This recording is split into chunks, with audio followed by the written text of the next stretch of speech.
और उस स्थान का जब उन्हें स्मरण आया, वो मुस्कुराए और आनंद ने उसका कारण पूछा, तो उन्होंने काश्यप बुद्ध के काल की कोई प्रसंग, कोई कथा को सुनाया। इतनी कथाएं उन्होंने स्वयं सुनाई हैं कि बुद्ध धर्म में गाथा और कथा,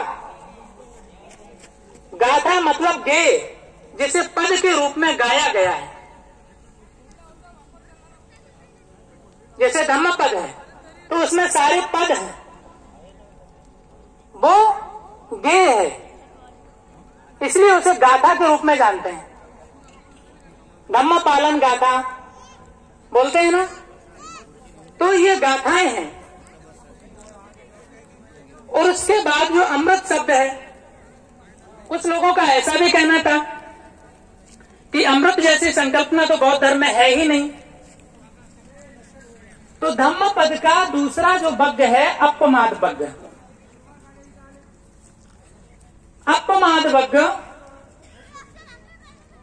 का पहला ही सूत्र देखिए, भगवान बुद्ध कहते हैं अपमादो अमतं पदं। क्या कहते हैं? अपमादो अमतं पदं। इसका मतलब है अप्रमाद, अमतं पदं अमृत पद है। अप्रमाद क्या है? अमृत पद है। आ मतलब नहीं और मृत्यु, जो मृत्यु को प्राप्त नहीं होते, जो अप्रमादी लोग हैं, जो कुशल कर्मों में रत हैं, जो पुण्य कर्मों में रत हैं, वो कैसे हैं? अप्रमादी। और कहते हैं पमादो मच्छरों पदन। जो प्रमादी हैं, जो बुरे अकुशल कार्यों में संलिप्त हैं, वो कैसे हैं? पमादो मच्छरों पदन। प्रमादी लोग कैसे? उनका जीवन वो मृत्यु के समान ही है। जीते तो हैं, जीवित होते हुए भी उनके बेटे बेटियां भी उनका स्मरण नहीं करते, उनका आदर नहीं करते, समाज में उनकी कोई ऐसी पहचान नहीं, लोक हित के लिए उनका कोई कार्य नहीं। वह प्रमाद में इस तरह डूबे हुए हैं कि उनके लोग ही उनका आदर नहीं करते, उनका नाम लेना भी उन्हें अच्छा नहीं लगता। जिंदा तो हैं लेकिन मृत्यु के समान है। पमादो मच्चनो पदन। तो इस धरा पर आप देखिए कि बुद्ध की जो काया है, जो पूत काया है, ये पूती काय है, ये नहीं है। बुद्ध धर्म काय के रूप में विराजमान है। तो बुद्ध अमृत पद को प्राप्त है। बुद्ध अमृत पद को प्राप्त हैं। बोधिसत्व बाबा साहब अमृत पद को प्राप्त हैं कि सह शरीर इस धरा पर ना होते हुए भी उनकी जो ज्ञान की काया है, ज्ञान के रूप में जो यहाँ विराजमान है, न जाने कितनी आने वाली अनंत पीढ़ियां उनसे प्रकाशित होती रहेंगी। ये अमृत पद है। और जो वाणी आप सुन रहे हैं,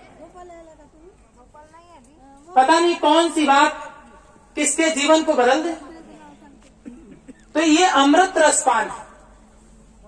बुद्ध की वाणी अमृत है, अमर है।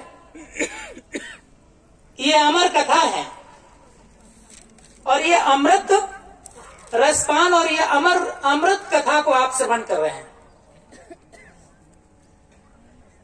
और जिसने भी इसे अपने जीवन में धारण किया, श्रवण किया, इसका प्राशन किया, उसका जीवन बदलना और उसके जीवन का कल्याण और जो जिस लिए ये जीवन मिला है, ये सार्थक होना निश्चय है। और ऐसी अमृत कथा का रसपान करने का ये आयोजन है। तो बुद्ध चरित्र भगवंत अमृत कथा की जो अमृत वर्षा है, ये समस्त शब्दों को बौद्ध वाङ्मय से लिया गया है। कोई भी व्यक्ति इस बात के लिए हमारे साथ बात कर सकता है कि ये बौद्ध वाङ्मय से एक भी शब्द कहीं से बाहर नहीं लिया गया है। एक भी शब्द बौद्ध वाङ्मय से बाहर नहीं हो सकता है, क्योंकि हमारा उद्देश्य है बुद्धा शासनं चिरं तिष्ठतु। बुद्ध शासन चिरकाल तक भारत भूमि पर स्थापित रहे, इस दुनिया में स्थापित रहे। भारत तस्मिन् रट्टस्मिन् ज्योतितु बुद्ध शासनं। इस पूरे भारत तस्मिन् रट्टस्मिन्, इस पूरे भारत राष्ट्र में ज्योति तो बुद्ध शासनम, बुद्ध शासन ज्योतिषमान हो, यही हमारे जीवन का उद्देश्य। और इसके लिए बुद्ध जो है वह बुद्ध वचन धर्मकाय के रूप में मौजूद है, और धर्म काय जो पूरा त्रिपिटक है वो आपके सामने इस धर्म पीठ पर पूजा के लिए स्थापित किया गया है। जिसे आप देख रहे हैं, त्रिपिटक कोई एक किताब नहीं है, ये ऐसी 36 किताबों का समूह है जिसे आप देख रहे हैं।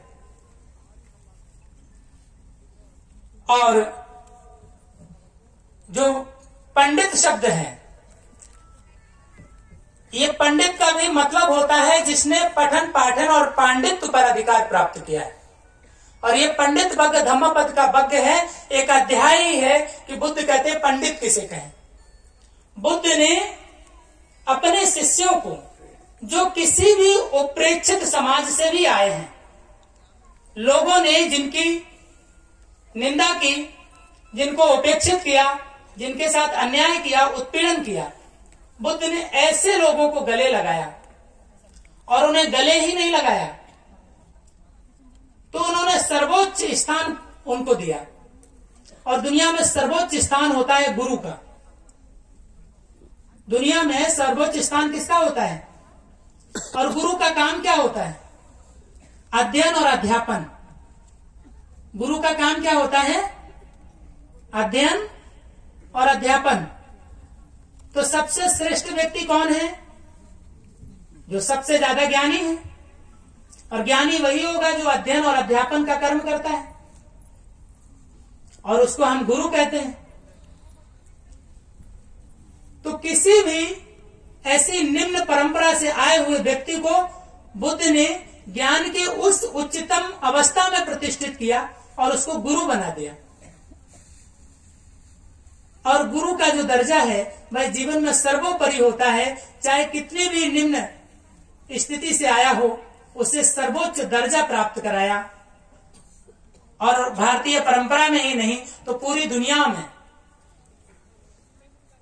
महिलाओं के इतिहास का अगर सबसे कोई स्वर्णिम काल है तो वो बुद्ध का काल है। और उनके इतिहास का कोई स्वर्णिम दस्तावेज है तो वह त्रिपिटक में थेरी गाथा है। इस थेरी गाथा में महिलाओं ने जो सबसे शीर्ष अवस्था को प्राप्त किया है, ज्ञान की सर्वोच्च अवस्था को प्राप्त किया है, अरहंत बनी है, तो वह थेरी गाथा उनके लिए सबसे ऐतिहासिक दस्तावेज है। तो बुद्ध पंडित किसको कहते हैं, यह भी धम्मपद में उल्लेखित है। और इसलिए थेरावादा बुद्धिस्ट यूनिवर्सिटी, जब कोई बौद्ध भिक्षु ज्ञान की परंपरा में, त्रिपिटक और बौद्ध साहित्य की परंपरा में महारत हासिल करता है तो उसको जो उपाधि प्रदान की जाती है वह उपाधि है अज्ञ महापंडित। किसकी उपाधि है? अज्ञ महापंडित। ये अज्ञ महापंडित की उपाधि भारत में भारतीय नागरिकता प्राप्त है, बर्मी मूल के एक बौद्ध भिक्षु हैं जिन्हें ये प्राप्त है। तो ऐसी उपाधियां जो हैं वह बुद्ध शासन में बुद्ध के द्वारा दी गई हैं। अपने भिक्षु गणों को उसके लिए संबोधित किया गया है। तो इस पूरे के पूरे आयोजन में जो कुछ भी यहाँ इस पेपर में लिखा गया है, जिस ध्येय से इसको रखा गया है, और बुद्ध के यहाँ समस्त लोगों ने धर्म श्रवण किया है, तो हम किसी खास खेमे तक बुद्ध चरित्र को सीमित नहीं रखना चाहते। इसी ध्येय से मैंने कहा कि मैं यहाँ मित्र को भी बुलाना चाहता हूँ और शत्रु को भी। बुद्ध का चरित्र ऐसा है कि कोई श्रवण किए हुए और उसे उसका वाचन करते हुए कोई प्रभावित हुए बिना रह ही नहीं सकता। बुद्ध के शत्रु भी, उन्हें जो मारने आए वो वापस नहीं गए, शिष्य बन गए।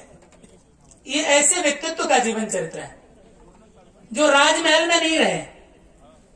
उनके पास कोई, उनके सुरक्षा गार्ड नहीं थे, उनके पास कोई शस्त्र नहीं था,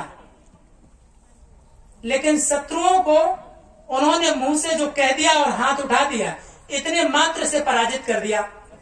उन्होंने मनुष्यों का ही नहीं तो पशुओं का भी हृदय परिवर्तन करने की सामर्थ्य थी। एक ऐसे व्यक्तित्व का जीवन चरित्र हम आपको सुना रहे हैं, जिसने किसी को शस्त्र से नहीं जीता, ज्ञान से जीता है। जो बल था वो महामैत्री, महाकरुणा, महाप्रज्ञा के बल से जीता है। किसी को हथियारों से नहीं जीता है। तलवार से तो आप भी किसी को भी जीत ले, जिसकी गर्दन पर रख दें, भाई हाथ जोड़े कहे कि प्रभु आप ही भगवान है मेरे, बस एक बार बख्श दीजिए, कोई भी व्यक्ति आपके सामने हाथ जोड़ेगा।